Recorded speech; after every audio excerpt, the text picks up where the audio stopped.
Hello everyone and welcome back. My name is Lars, aka Sir Lars Med, and today I want to get with you guys and I want to talk to you guys about building this team.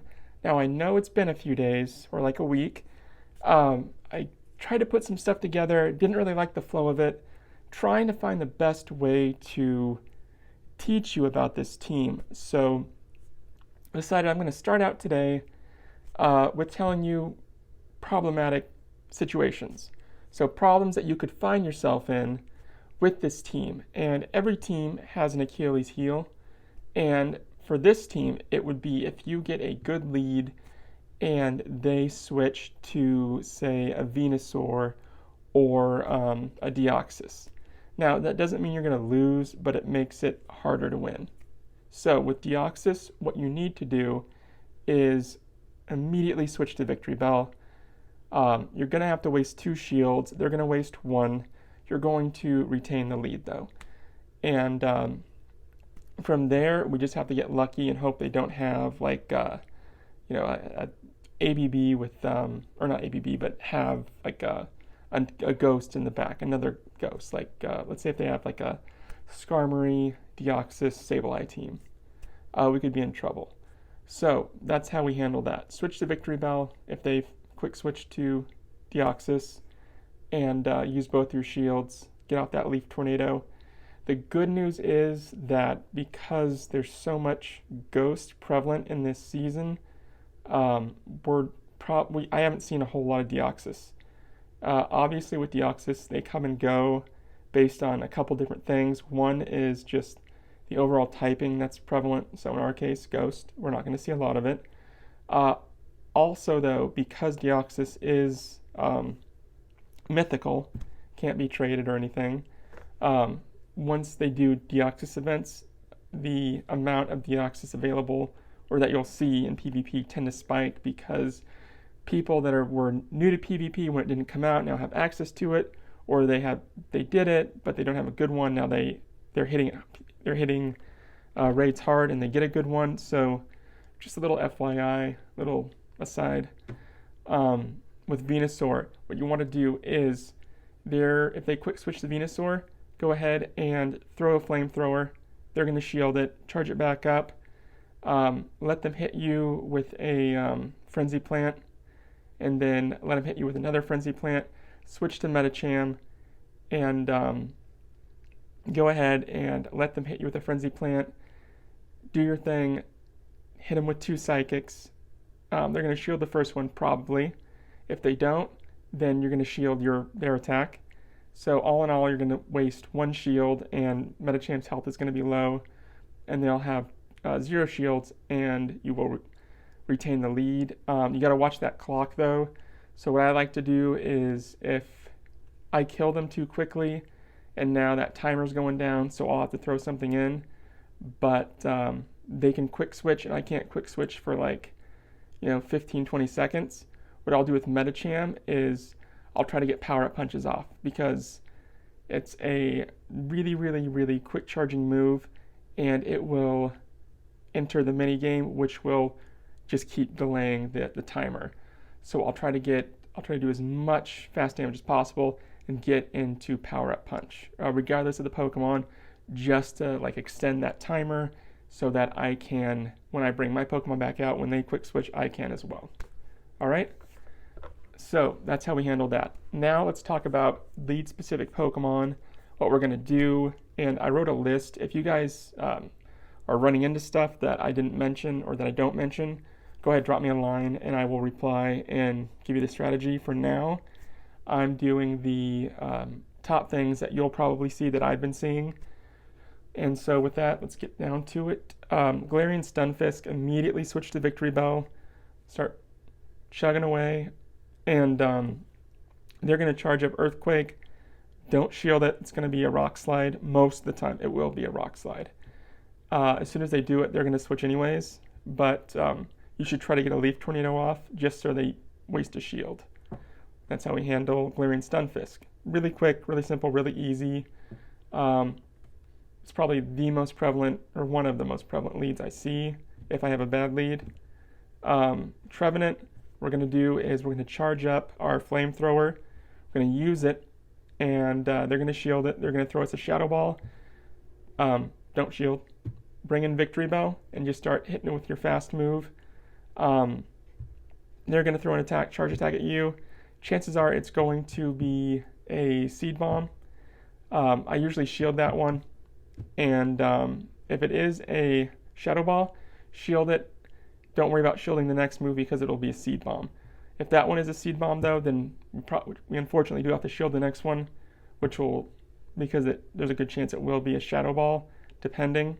But that's how I handle Trevenant. Not the best lead, not the best switching scenario, but the good news is that as far as Trevenant goes, I haven't seen a lot of it as a lead. I'll see it in the back a lot, but as a lead, it's fairly on the rare side, at least for me. Let me know if it's different for you guys, all right? Swampert, we talked about this a week ago. Switch to Medicham. Try to get off a power-up punch.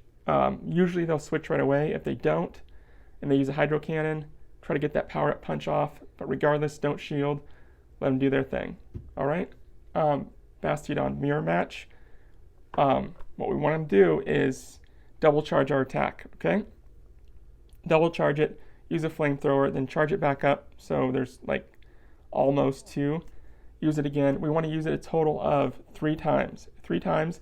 And then on the 4th time, before we're going to use it, go ahead and switch to Medicham. It'll bait out their Ghost or a Flying type. But yeah, we don't want to take Bastiodon all the way down to either lose or win, but have like no health, because they probably will have a flyer in the back. There's lots of Bastiodon teams that have, different backfields, Bastiodon leads. Another common one is Bastiodon, Victory Bell, and Tropius, or Bastiodon, Sableye, and Victory Bell. So it's kind of a crapshoot of what we're going to see. So regardless, I like to leave Bastiodon alive in case there is a Tropius or any other flyer in the back. Nidoqueen, immediately switch to Victory Bell. You're going to get them to half health before they get that Poison Fang off or close to it. Shield it, and then they'll switch. They're not going to leave Nidoqueen in. Sableye, what we're going to do, we are going to get a Stone Edge off. They're going to shield it, typically. Usually shield it. Go ahead and let their attacks hit. I usually shield the second one, but let their attacks hit. They're going to shield your Stone Edge. Immediately switch to Victory Bell. They always double charge their moves, so you're going to have to shield an attack with Victory Bell. But from there, they'll switch. Typically to like a flyer or, but it depends. Victory Bell's kind of our sacrificial lamb. If they do bring out a flyer, we'll bring Bastiodon back in, finish it off, and they'll bring in, Sableye again, and then we'll take care of business. Cresselia, just leave Bastiodon in. You can take Cresselia, no worries. Dragonite, with Dragonite, since it knows Superpower, it can get 2 off. Go ahead and shield the first one regardless, even if they're bluffing. The way I figure it is, if it's a Dragon Claw, we shield it, and the second one's a Superpower.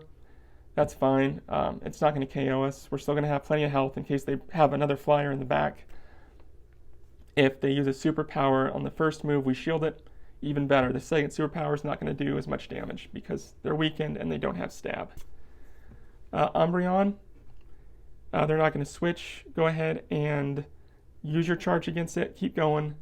Once you get down to the yellow or so, go ahead and switch to Medicham, just because we don't want to lose our Bastiodon in case they do have a flyer in the back. Switch to Medicham, start plugging away. They're going to switch. Let's see. With Lowland Ninetales, best case scenario, they're going to switch immediately. With Drapion, chances are they're going to switch. If they don't, be aware that you have the upper hand, but if they do land a couple crunches and break your defense, you're going to need to switch to Medicham. But I always let the first attack hit me, don't shield. Second attack, even if I lose, even if they break my defense, let it hit me, don't shield. If it does break my defense, by the third attack, I will shield, or by then switch to Medicham. Okay?